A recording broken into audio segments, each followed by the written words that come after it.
In December 2008, one man confessed to stealing $65 billion, the largest Ponzi scheme in human history, from 37,000 victims that included charities, universities, retirees, and even survivors of the Holocaust.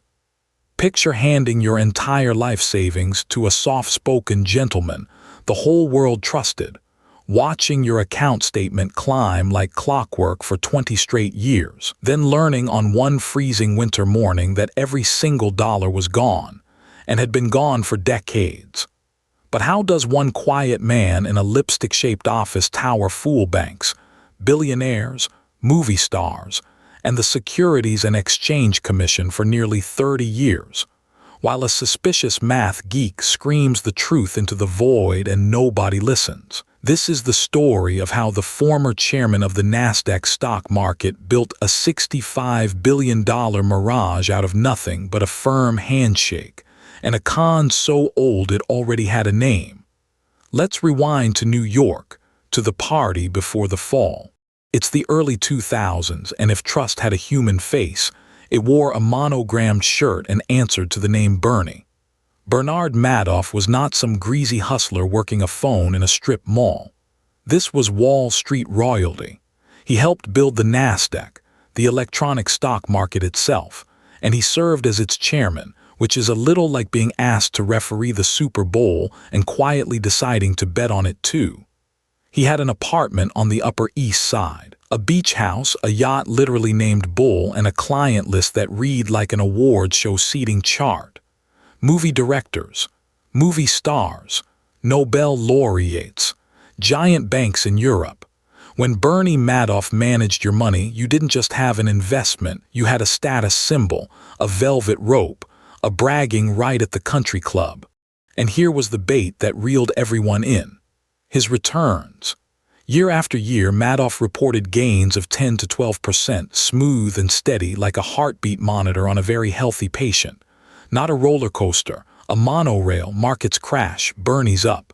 Markets boom, Bernie's up. The dot-com bubble pops, September 11th shakes the world, the whole economy has a panic attack. Bernie is still up, calm, gentle, and reassuringly boring. In investing, that is not a green flag. That is a UFO. Real markets go up and down like a toddler's mood at bedtime. A line that only ever climbs in every kind of weather for decades is not a genius. It's a magic trick. But when the magician keeps handing you money every quarter, nobody wants to check under the table. So how do you make money when everyone else is losing it, Bernie? It's a proprietary strategy, very complex. You wouldn't understand it. Try me. Trust me instead. And trust him they did. Because Bernie had the one thing every con artist prays for. He didn't chase you. He made you beg to get in.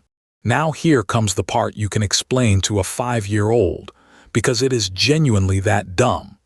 What Bernie Madoff was running is called a Ponzi scheme, named after a swindler from the 1920s, and the entire machine fits inside one sentence. You pay the old investors with the new investors' money, and you pray the new money never stops walking in the door. Let me make it stupidly simple. Imagine you tell your neighbor you're a gardening genius and you'll double any money she plants with you. She hands you $100. You don't buy a single seed. You just drop the cash into your sock drawer. A few months later, she asks how the garden's doing and you hand her back $110, smiling. She's thrilled. Where did that extra $10 come from? From the second neighbor, who just handed you $200 to join your amazing garden. There is no garden. There is no strategy. There is just a sock drawer, a warm smile, and a line of neighbors forming out the door. That's it. That's the whole scheme. Madoff wasn't secretly a trading wizard. Investigators later found that at the core of the fraud, he was barely buying anything at all. The billions people thought were quietly growing in the stock market were sitting in a single bank account, and every profit printed on every statement was just fresh money from the next believer in line, dressed up in a fancy font and mailed out on nice paper. My statement says I made 12% this year. It says a lot of nice things. So the money's really there. The money is definitely somewhere. A Ponzi scheme has exactly one enemy, and it isn't the police. It's arithmetic. As long as more money walks in the front door than walks out the back, the con lives forever and looks like a miracle. The day that reverses, the whole thing dies in a single afternoon. So Bernie's only real job every day for decades was to keep the new money coming. And to do that, he built the most exclusive velvet rope in the history of money. Here's the genius and the sickness of it. Most con men beg for your cash. Bernie made you audition for the privilege of handing him yours. You couldn't just call up and invest. You had to be invited. You had to know a guy who knew a guy who summered near Bernie in the Hamptons. Getting into the Madoff fund felt like getting into an impossible nightclub where the bouncer had a Nobel Prize. And nothing on earth makes a human being want something more than being told they can't have it. Yep. The whole operation ran on that hunger. Madoff's real, legitimate trading business filled the upper floors of the lipstick-shaped tower in Midtown Manhattan, all glass and chrome and respectability. But the fraud, the actual money-shredding heart of it, lived one floor down, on the 17th floor, behind locked doors, run by a tiny crew of loyalists. The most important was a man named Frank Di Pasquale, who called himself, with a completely straight face, the director of options trading, for options that did not exist. His real job was to sit at a computer and manufacture fake trade confirmations, printing out receipts for stock purchases that never happened, sometimes even chilling the paper so it looked properly aged. It was a forgery workshop cosplaying as a hedge fund. And to widen that front door, Bernie used something called feeder funds. Think of them as franchises of the con. Other financial firms would raise billions from their own clients, then funnel every dollar straight to Madoff, collecting a fat fee for the privilege. Their clients often had no idea their money was even sitting with Bernie. It was a pyramid of middlemen, each one selling access to the magic monorail, each one far too well paid to ask the boring question. Money poured in from all over the planet. What could possibly go wrong? Well, one man did ask the boring question, and then he screamed it for 9 years. His name was Harry Markopolos, a financial analyst in Boston, and he was the human version of a smoke detector that will not shut up. In the late 1990s, his boss asked him to reverse engineer Madoff's magical returns and build a copy for their own firm. Markopolos, who was good at math the way a shark is good at swimming, sat down with the numbers and within hours felt physically sick. The returns were mathematically impossible. The strategy Madoff claimed to run couldn't produce that smooth climbing line in a million years. It was, Markopolos later said, like watching a baseball player bat a perfect 1,000 for an entire season, and everyone in the stadium just applauding. So Markopolos did the responsible thing. He wrote it all up and handed it to the Securities and Exchange Commission, the government watchdog whose entire job is to catch exactly this kind of thing. He handed them a report all but titled, "The World's Largest Hedge Fund is a Fraud." He gave them the math. He gave them the red flags. He gave it to them again and again, over and over for nearly a decade. I'm telling you, the numbers are impossible. This is a Ponzi scheme. Do you have a badge, sir? I have a spreadsheet. We'll be in touch. They were not in touch. The watchdog sniffed around a couple of times, got charmed by Bernie's spotless reputation, and wandered back off. Markopolos grew so afraid of what would happen when the whole thing finally blew that he genuinely feared for his own safety. He was right about everything. He was just early, and being right and early and ignored is its own special kind of hell. And then 2008 arrived, and arithmetic finally sent its bill. When the financial crisis hit, the whole world suddenly needed cash at the same time. Bernie's investors, the same ones who'd stayed so calm for years, started calling to pull their money out, around $7 billion of it. And remember the ugly little secret at the center of the machine. There was no money. There was a sock drawer. As long as deposits beat withdrawals, the illusion held up beautifully. Now, for the first time in decades, the tide went out, and Bernie was standing there with no swimsuit and no ocean. He scrambled for fresh cash like a drowning man clawing at the water, but the new money had finally dried up.